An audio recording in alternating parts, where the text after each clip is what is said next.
All right, everyone, how are you? Welcome to this week's episode of our podcast. It's called Is Breakfast Included? Thanks for stopping by. On the show this week, I get to sit down with somebody I've been a fan of for years, Brian Damage Forsythe of the band Kix and Rhino Bucket.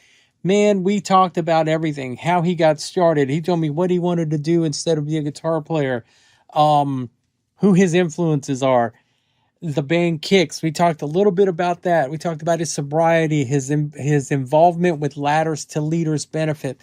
It was a great conversation, and then we got nerdy, talked about some guitar gear. So be prepared for that. Anyway, it was a lot of fun. Let's check it out. Tell everybody who you are. Okay, I'm Brian Forsythe. I'm a musician. I used to play for Kix, lead guitar. I also play for Rhino Bucket whenever we play. And yeah, that's about it, really. And did you grow up in Hagerstown? Frederick. Frederick. Okay. Kix was based out of Hagerstown, correct? Yeah, we ended up there. Like Yeah. we're all from the around the same general area. And we just sort of migrated to Hagerstown because it's a central place. Well, actually, our rehearsal spot was in Waynesboro, Pennsylvania. Okay. Is it kind of like a small area? Yeah. I've only driven through Hagerstown, so. When did you start playing guitar, man? Oh, way back when I was about 8 years old, I had an older brother who's 4 years older than me, and he picked up the guitar, but he was playing like folk songs and stuff. So when he wasn't around, I'd pick up his guitar and just start fooling around on it. So Yeah. that's when I got interested. And I think, was it for my ninth or 10th birthday, my parents bought me an actual guitar. Before that, I had like a toy guitar. Yeah. And what kind of cats were you listening to at the time? Like who were you? Oh, this is in the mid 60s. So, I mean, there was so much crazy stuff. I mean, new stuff that you'd never heard before, Yeah. coming up on the horizon. Um, of course, the Beatles they're what they're my original inspiration. Yeah. Did you get to watch that Ed Sullivan performance? Yep. Yeah. All downhill from there, right? Yeah. And I've told this story a million times, but before that, I actually wanted to be a garbage man because, Really? I was 5 or 6. I forget how old. I guess I was 5 because that was in February. And yeah, I used to watch the garbage men out on my street, and they just looked like they were having so much fun jumping off the truck and jumping on the truck. And I said, that's the kind of job I want. That's for And me then, right there. and then the Beatles came and it changed everything. Yeah. You traded one for another garbage truck. uh how old were you, man, when you started your first band? Or when you joined your first band? Um, Probably junior high school, around ninth grade. Yeah. What were I they mean, huh? what were you guys called? Well, we could never decide on a name, so anytime we didn't really have any gigs or anything, but like one time we had to play for the Coke Hour at school. It's like this in the cafeteria. They'd Yeah. let students bands play, and we had to come up with a name. I think I wanted to call it Hot Wiener on a Cold Bun, but then I thought, maybe that's not that's not the right name. So so I changed it. We did that gig as Cold Sweat, and then eventually landed on Vanilla Grass. Hey, man. That sounds like a cool name at the time, you know. I remember like growing up playing in bands, and that was the hardest thing, coming up with a name, because you have four guys that wanted the name, you know. Yeah, I I always know. looked at band lyrics and tried to steal names from their lyrics. That's a good idea. Yeah. Other than your brother, man, was there anybody else remotely interested in music in your family? Yeah, my grandfather played. In fact, I inherited his guitar, his acoustic. He's got it's this mid 30s Gibson, Wow. but he had a him and his cousin had a an act. His cousin played slide on his lap, and they used to. My grandfather played guitar and sang, and for a while he had a show on the radio in Chicago. Yeah. So But you're, then he got married, and it kind of put a yeah. damper on it. I always tell my friends, man, and this might get me in trouble when my friends start.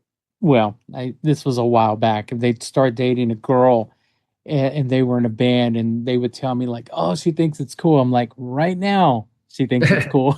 uh, Yeah. so you got the Beatles were your inspiration. Like, when did you start like branching out, and what other bands were you? Did you gravitate towards like the early 60s rock scene, or what was going on here in the States, or Yeah. Well, I was always into music. I mean, even before I heard the Beatles, my hmm parents were into music, so that they had a extensive record collection, and like my father he'd listen to crazy stuff like Miles Davis, but then my mother would kind of go the other way. She had like Elvis and what else? Johnny Cash, and so I heard a bunch of different things even before the Beatles. But the Beatles were what they inspired me to pick up the guitar and want to play. hmm And before that, I just would listen. Um, but once I was interested in guitar, then things kept unfolding. Like the Beatles were there, and then Gladys Knight, and like all that soul stuff in the yeah, '60s. I'd hear that. But as far as guitar goes, guitar players, Eric Clapton hit me right off the bat when Cream came out. I yeah, that was the first record I actually owned. Like I asked for that record for my birthday. yeah. Isn't that amazing, man? That one performance on Ed Sullivan, the Beatles on it, launched a Yeah. generation of guitarists, musicians, uh, that just took it all, pretty much to where we are now. And that isn't, do you find that amazing? I think about it sometimes because honestly, I didn't become a Beatles fan until I was in my 20s, Wow. 21. A friend of mine and I took a road trip, and I remember he brought this cassette, and it was like a compilation that he had made. And for 3 hours on the road, I listened to it, and I'm like, dude, what are we listening to? And he's like, the Beatles. I'm like, dude, is this what I've been missing out on? Oh, you didn't even know it was the Beatles, huh? Yeah, I mean, I was familiar with, Love Me Do, Want to Hold You, but he was playing like Revolver, and Oh, yeah. these, and then on the way back, this is blasphemy. He got me into Hendrix. Hmm. I was 21.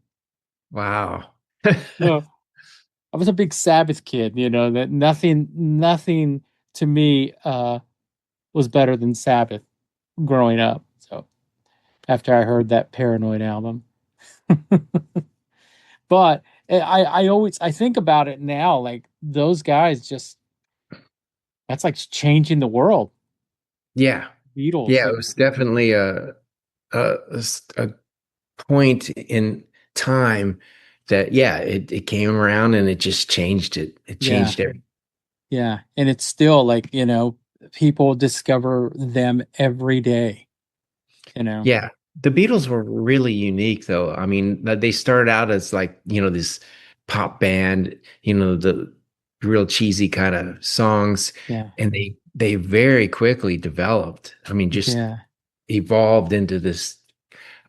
Did you see that documentary by any chance? The like the 8 hour document. Yeah, on Yeah, Get yeah, Back. yeah, That was so amazing just to watch their process, and then what really struck me, um, I remember when each one of those albums came out, as a kid, and my older brother always went out and got the albums, and I remember Get Back hearing those songs, and I just thought it was another studio record. And then you watch that documentary and you realize that most of the songs that ended up on the record were actually live performance. Yeah. Yeah. And that's amazing to me. Yeah. And then you find out later that the Beatles never really played live a lot, you know? Well, yeah, they stopped. I think they stopped live performances Yeah. in '66. Yeah. So, I mean, it's really cool. That documentary also, like, I was pretty blown because I'm a fan, but I didn't know a lot of that stuff. So, the bands that I did grow up listening, I know everything about them. I'm that guy. Uh, when did you uh when did you join Kix? Um, in December '77, that 77. was our first. That's when we first got together. Um, and we didn't have a name then, but we started out as the Shoes Uh-huh. um, first, and then we went through a bunch of different singers, and finally landed on Steve. And we actually we had to change our name. We right around the time we got signed in '81. No, it was in 1980. It was right before 1981. And Atlantic came down and sent an A&R guy down. And we had to change the name at that point because there's another band called Shoes in the Midwest. Uh-huh. So we changed it to the Generators, and we actually recorded that first record under that name, the Generators. And when they when the when we were done all the final mixes and they were getting ready to do the artwork for the album cover, we were all up at Atlantic Records up in New York, and the guy from the art department comes down and he goes, hold on, he goes, you guys, you can't use that name Generators. You got to change it. And there was a time limit. You got to come up with a name by 5 o'clock, because if we don't get this artwork in by 5, then the whole record will be delayed. Yeah. So we're all just looking at each other. No one's not like, we're just so sick of going through names. Like we changed it like 3 different times leading up to that. And so Donnie just whips it off up top of his head. He just goes, well, let's call it Kix, and we'll spell it Kix. And at first it was like, I don't know, you, it just didn't sound that exciting to me. But nobody could come up with anything better. So we went, okay. And so we came up with a name. But his process for coming up with that, he one of his past bands was called Kix, but it was Uh-huh. spelled Kicks. And then he was in another band called Jax, spelled Jax. So he So, just kind of combined that. yeah, yeah. That's cool, man. I bet that was frustrating with the whole name thing. Like first you Yeah, couldn't be, yeah. Did yeah, because you you get comfortable with a name, and then you find out you can't have that one. Yeah. did you guys learn to like, well, Kix was the right way to go? Yeah, we just hope that we sort of grow into it. Yeah. Yeah. And so the band formed in 76 or 77? 77. 77. So somehow you guys had this sound, eh, and you built a huge following, and then the glam thing hits and you guys kind of get lumped into that. Hmm. Was that something you were aiming, was did you guys feel comfortable in that genre because you were doing what you were doing before that? Um, yeah, I think the first record around that time, we were influenced by the Ramones a Hmm. lot, with the leather jackets and stuff. And then yeah, and then Hanoi Rocks came around. So that kind of influenced it more influenced the look The than the image, sound. yeah. Yeah. Yeah. And I was always a big fan of Keith Richards, and he had just had that cool look about him, and I always wanted to look like that, but was too scared to try. And Yeah. then Hanoi Rocks kind of made it okay. Yeah, because right around that time, you guys had that look, to use a term, the gypsy look. It was kind of, Mhm. it wasn't glam, but it was like, like you said, Keith Richards, Hanoi Rocks, Yeah, but it was, I tried to keep it more grungy yeah, yeah. because you had Poison who took it to the other extreme. Oh It was man. like it was like a whole band full of Michael Monroes, but Yeah. they didn't have that balance to the No. grungy thing to balance it out. Yeah. They kind of overdid it. Yeah, but it worked for them. Yeah. Give them that. Yeah. How'd you get your nickname? Damage. I got that during Midnight Dynamite. We were up at Atlantic Studios in New York recording, and we had I think it was a 10 p.m. cutoff time every night.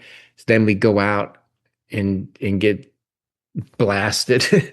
We go out to some bar somewhere, and so every morning I'd come in there hungover, and this one day it was really bad.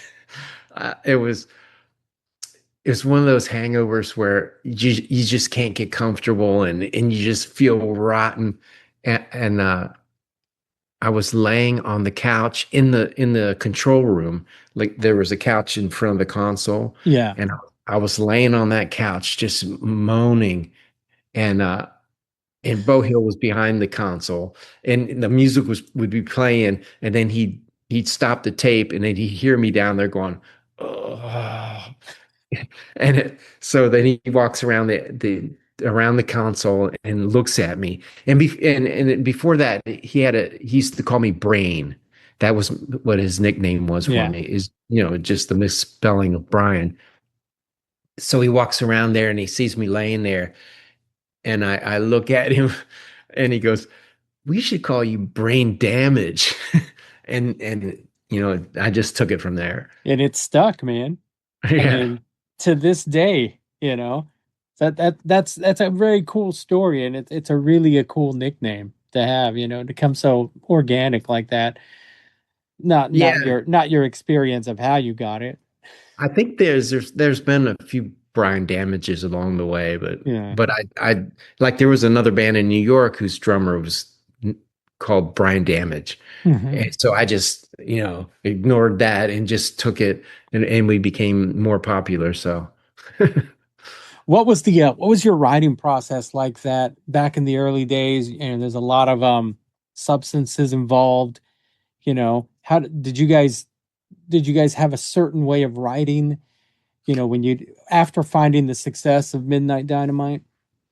um well, Donnie was always the primary songwriter. Hmm. So um early on it was more of a group effort, like we just jam on an idea, and then Donnie would sort of form it into something.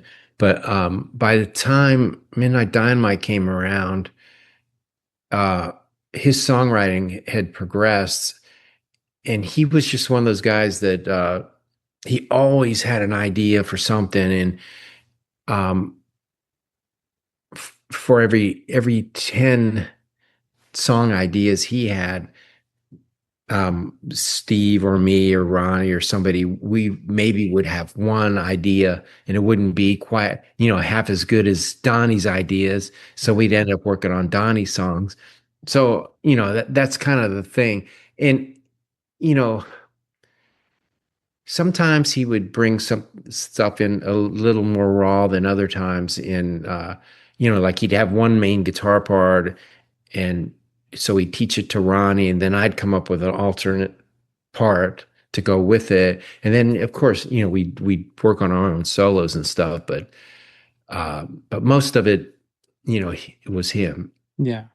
Speaking of your guitar part, man, your tone is you've got a killer tone, and you've kept it for all these years. Like is it you have go to like, is it a simple setup, or did you go through your whole rack phase, in the 80s? No, it's pretty simple. I think most of it comes through your fingers. Because it seems like no matter what amp I play through, I sound like me. Yeah. But yeah, I've gone through different changes as far as amps and stuff Yeah. through the years. But one thing I was pretty consistent with is the lack of pedals. I don't use pedals or real minimal pedals. Uh-huh. And I mean, live, I have a tuner. And lately, like say on a like one of those European Rhino Bucket tours, I'd take a reverb pedal with me because I wasn't sure what kind of amp I was going to be playing through. Yeah. So it's just a reverb pedal. Just in case. Yeah. Yeah. But I get most of the everything else, I get it out of the amp. I just crank it or I just tweak it until it sounds right. Yeah. And so you just kind of know when you hit that sweet spot. Yeah, and certain amps sound better, and so I gravitate towards them if I have a choice. Yeah. Um, but yeah, early on, I like from I found an amp. I lucked into finding an amp when I in junior high, a '66 Fender Bassman amp, the head, Yeah. and so I used that in the early days, and then it got to where it didn't have enough power for live, so then I graduated to a Marshall 50. Well, actually, I used a high watt 50 for a little while. It was our sound man's. I didn't have an amp at that point. I just borrowed his amp, and then I got a Marshall 50, and then we went through the phase of 100-watt Marshalls, and then when we did Cool Kids, I discovered Mesa Boogie. I Mm. used a little combo amp in the studio. So when I got done that record, I ordered a Mesa Boogie head. Um, and this was like 83, early 84. It was a Mesa Boogie Mark II-C head. And Yeah. that's what I used that from that point all the way through the 80s until the end. I was playing that through a 412 cabinet. Um, and it was funny because on stage, our live setup, we had, the Marshall stacks behind us. And actually, those heads that were on those stacks were just dummy heads that our sound man made. Yeah. So they weren't even like the pilot, you plug them in and just the light would come on. Yeah. And then I had another rack up on the side with 3 Marshall heads. And then I had a little tiny Mesa Boogie head up here that I was actually playing through. But That that's great that your first amp or your first great amp was the 66 Bassman. I have a custom built one. My oh yeah, first great amp was the 66 Bassman. oh And same year, huh? and I didn't know what I had. I just knew that the guy who had pawned it sold me the pawn ticket for $50 and I Wow, needed an amp, so I went and got it out for 150. wow. Yeah, And I think I paid 125 for mine. It was used it was on a used pile at a music store. I just threw it on this old PV Butcher cabinet that I had and ran it through a tube screamer. That's Yeah, I had a 212. I had a Gibson piggyback amp, so I just stuck the Bassman head on top of the 212 cabinet, and that's what I played through. And I didn't know what I had either. yeah, I remember I didn't know that you could crank it up. I always yeah, thought, well, if you turn it up too loud, the amp will blow up. exactly right. So I put it on like 2 or 3, and then I'd run through a Big Muff Fuzz or something. And then one time I was jamming with these guys uh, in the middle of nowhere in this barn, and the singer, he also played a melody maker. He goes, "Hey, you mind if I plug into your amp for a second?" I go, "Oh yeah, sure, go ahead." And he goes, just turns every knob up Yeah. and just starts playing. And I go, "Wow, that sounds great!" And then from then on, it was always like cranked. They I didn't. sound amazing when you crank them up. And I don't, there's something about this particular amp. It's magic because I've played through other ones and they never quite have the same sound. In fact, Yeah. I mean, to really hear the sound of that amp, um, all the Rhino Bucket records that I've recorded with those guys Yeah. since the early 2000s, that's the amp I used in the studio. Yeah. And actually, on a bunch of Kix records too, I used it for solos. That's awesome, man. Yeah, I loved my amp. I sold it because I'd a guy I worked with had an old Plexi that he was selling, and I just had to have it. So I had to get rid of one to get the other. Um, Oh, no. I but hate that. Yeah, that used to happen with stuff. oh man, yep, to be young and broke. Yeah.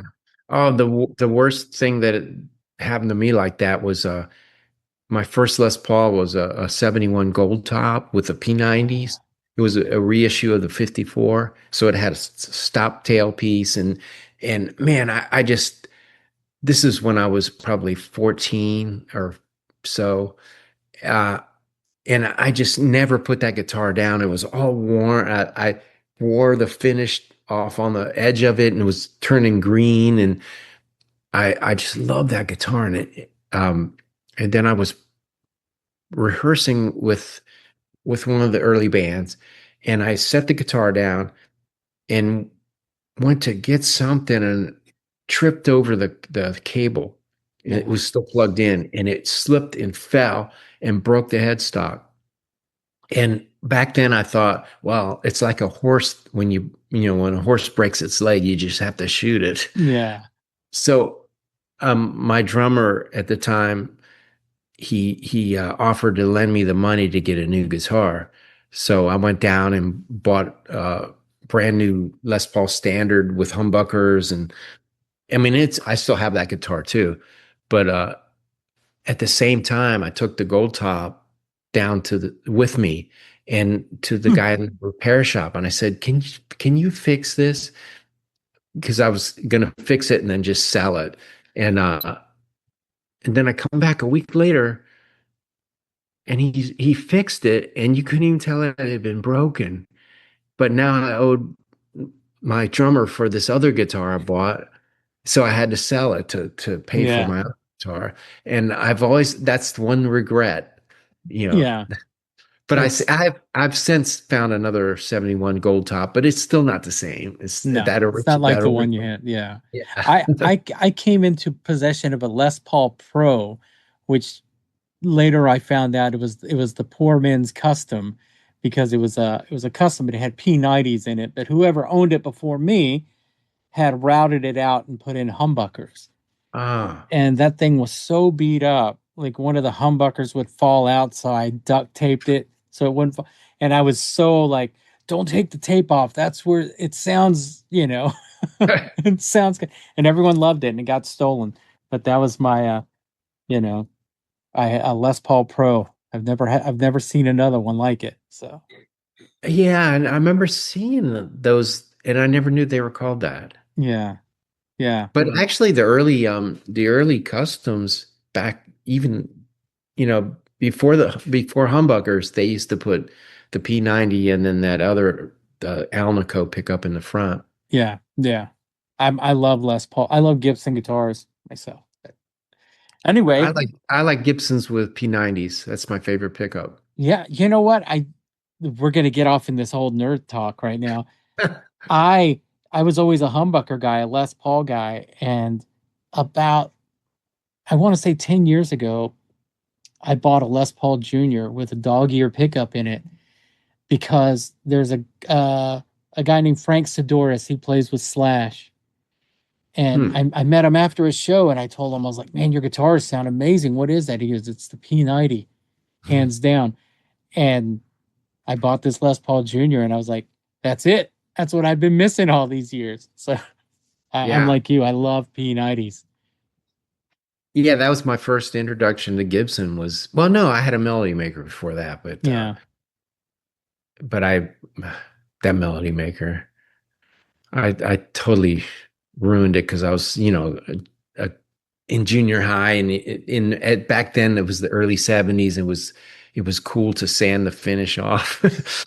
And then I took the pickups out because I thought there was something wrong with them, and and routed out the cavities with a chisel, and put humbuckers in it. And at that time, DiMarzio was just starting out, so I put DiMarzios in because that was the thing. I later Yeah. went back and replaced them with actual Gibson pickups, but I mean, I still have that guitar too, the Melody Maker. Do you still have a lot of your gear, that you came up with? Um, yeah, a lot of it, yeah, Yeah. like the Melody Maker, and I still have that Les Paul Standard I bought brand new in '75. Oh man, that's awesome. Uh, I'm gonna veer off subject. There was a documentary that came out. It was a book, and then a documentary came out almost a year ago called Nothing But a Good Time, and they interview you in that. And Mhm. I found your interview to be the most honest interview in that whole documentary. You know, like you did the kicks thing, and you guys were successful, and then things lightened up for a while. And I remember in this interview, you said, my brother owned this sign company and he asked me to come work for him. And you said to the in so many words, you said, as long as I get to play my guitar, man, I'm happy. Like my rent's paid, I get to play my guitar, I'm happy. What was it like during that time? You guys were coming off Midnight Dynamite, the glam thing is happening. You guys get put in that, and you had a lot of success. What was it like coming out of that? Um, it was frustrating. Um, it, wa- the success was good, but we that it was heading into the '90s, and so the follow up to Hotwire, I mean to Blow My Fuse was Hotwire, and Yeah. we thought that was going to be the big one because Blow My Fuse, it was pretty Yeah. much a hit record. So we thought Hotwire was going to take us even further, and it just sort of fizzled out and started sinking, and so around that time, um, around '93, I left the band and moved out to California, and so I was a little disillusioned at that point. Um, but yeah, I called my brother and asked him for a job because I was so broke. I had enough money to maybe sustain myself for 2 weeks or so, and then I didn't have anything. Um, so that yeah, that job saved me. But actually, I think the quote that I said was I can't remember. Never mind. I have to go back and look at it. Yeah. It was more it's something about having a job. Like it's not beneath me or something. Yeah. No, yeah. A day's hard work or something is not beneath you. Yeah. But you seem so humble, and you're very that interview to me was the most honest of the whole thing. I've never Well, read the book, and to as somebody who admired the band, who was a fan of the band and saw you guys many times, it was, I run into a lot of cats from that time, and you would think they're still putting out platinum albums by the way that, you know, yeah, yeah. It was funny though when right before they released that documentary, I saw the trailer and I see everyone else's little snips of everyone else's interviews, and I was like so worried that I was too serious. no, no, Like I man. see all these people like saying like funny little things, and Yeah. No, that's what it needed. And do you agree that it wasn't grunge that killed that whole scene? It was the overexposed, like too much of a good thing eventually. Do you agree with that? it was a combination of both, I Yeah. think. Yeah, Yeah.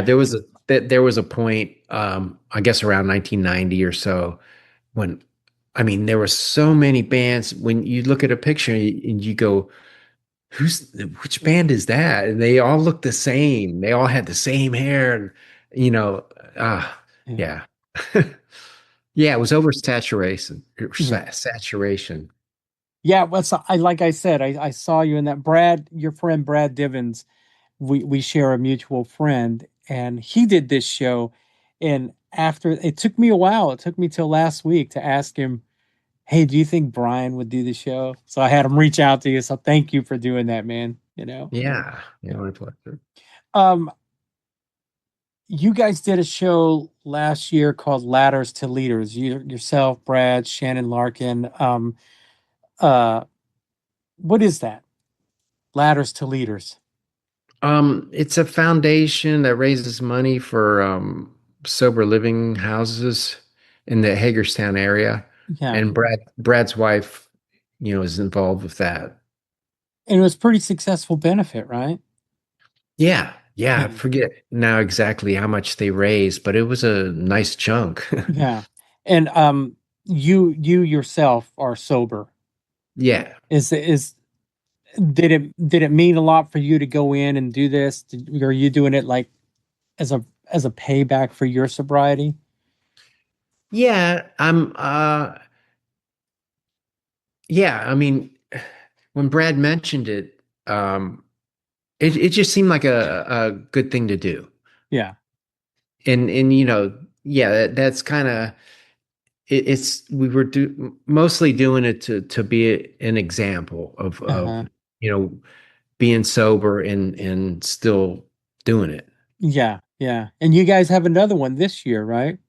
Yes, we got one scheduled, but I'm starting to get a little antsy about the set list. We haven't discussed the set list, and it's like, oh, I gotta start learning these songs. And so do you guys mainly do cover songs or do you do songs from Kix and each other's bands? Well, we did a couple songs from each Uh-huh. band. Well, except for Shannon, we didn't do any of the what's his band? Godsmack. Yeah, sorry. Um, yeah, we just felt that it was a little on the heavy side for I don't know. But I think we did Wrathchild. I don't know. But Shannon actually said, he'd rather not do those Godsmack songs.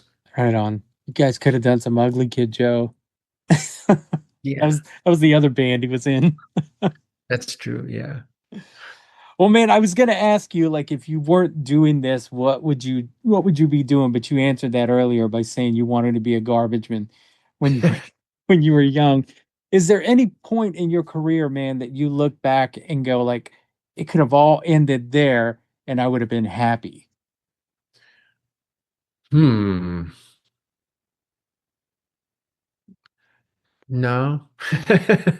uh, no, I'm always, I feel like I'm pretty optimistic, and I'm always, I always want to see what's over that next horizon. Right on, man. And and also, especially since getting sober, but even before that, um, I kind of realized that things that happen along the way, um, they're there for they happen for a reason, and even though they might seem horrible at the time, turn out to be like the best thing, a blessing. Yeah. And that happened, that really happened, it was really obvious when I got sober, but there were several things throughout my life that happened at a certain time. I mean, even the first the first actual band that I was making a living playing, like pre-Kicks, was was this band. We relocated down to Alabama, and we're basically we were just a top 40 band, but we were full time playing gigs, uh, and that whole band came about through one of these things. It was I was working at a pizza place making pizzas, and I was the daytime guy, because I had left school. I didn't finish high school. So my parents told me I had to get a full-time job if I was going to drop out. So I got that job and I was the daytime guy back there in the kitchen and they started having they changed management so they started having problems. So the staff revolted. On a Friday night, everybody walked out on the management and left them stranded there. So then the next day I come in and everybody I know had quit. And so they asked me if I would train all these new people. So I was the guy that had to get everybody back up to speed. And then when that was over, like in a couple weeks or so, they informed me they were letting me go. After you had bailed them out. Yeah. And I was back there in the kitchen. They gave me my final check. And my first thought was to take the trash and just dump it down the hallway. But I said, "Nah, I'm just gonna be nice." And I thanked them and I walked out. And I walked out into the parking lot, up into the parking lot where I had a little Chevy love truck at the time. I with my final paycheck, I got in my truck and turned the key and it went brrr. It was completely dead, and I'm just sitting there going, "What else could go wrong?" And so it was a 4 speed.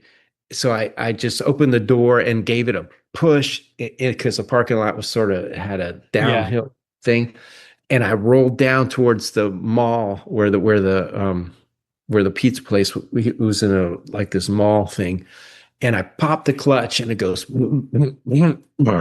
and it didn't start. And I drifted over to the curb and I go, ah man. And just then this guy comes out the door that he was a bass player that I knew from around, he was Yeah. playing in bands. And he goes, "Hey man, you need some help?" And he gave me a jump start and it got us talking. And that was the whole start of that band that moved to Alabama and played all those shows. And um, I mean, and there was a situation that was bad that turned into something. Yeah. And from then on, I sort of just had faith that would happen with every situation. I just said, Yeah. Let me see how this plays out before I get totally mad." Yeah. The whole everything happens for a reason, whether it's good or bad. Everything Yeah. happens for a reason. Right on, man. Yeah, the whole sobriety thing that was the icing on the cake that really made it clear. I don't know if you've heard any of that. Well, I think I said some of that in the interview. Yeah, yeah, you did. Yeah. Well, Brian, man, I appreciate you doing this. I've been a big fan of yours. Like you wouldn't see it now, but the whole look that you guys had, that like you said, the whole grungy glam look. I mean, that was a big influence on me when I was younger, man. So it's a pleasure talking to you, man. Yeah, yeah. And Thanks for it's asking me. of course, man, it's a pleasure. Uh, our podcast, it's called "This is the most important question," by the way, and I think I might know one thing that might be on your plate. Our podcast, it's called "Is Breakfast Included?" Hmm. And if we were having breakfast, which I follow you on Instagram, what would you have? Steak and eggs. Steak. I see that every day. It's a different cut of steak. What's your favorite? Ribeye. Actually, I bounce between ribeye and filet, like tenderloin. Yeah, But tenderloin's a little too it's too lean. It's too lean. I like the fat. yeah, the marbling, man. The more marbling, the better. Yeah, Coffee or juice with that? coffee. Right on, man. Yeah, I Well, don't do juice. well, brother, I appreciate your time, man. Like I said, I enjoy talking to you and getting to know you a little better. Yeah. Have a great day, man. All right, thanks. Right on, Brian Forsythe. Man, I know we got a little nerdy there talking about gear and guitar pedals and stuff, but I am a huge fan of Kix and Brian himself. So it was really cool to talk to him. If you want to find out more about Brian, check him out on Facebook at Brian Forsythe, his website, brianforsythe.com, his Instagram, which there's a lot of steak on there, forsythe.brian. Also, keep an eye out for this Ladders to Leaders benefit. The closer it gets, the more we'll start promoting it for them. While you're online, check out isbreakfast.com. You could follow us on Instagram and Facebook. Rate and review the show at applepodcast.com. Go to our YouTube page, subscribe, and hit that notification so you know when all these interviews are coming out. And while you're there, like I said, buy a shirt. All right, guys. I'd like to thank Brian for taking the time to be a guest. I'm done. Have a great day. We'll talk to you next week.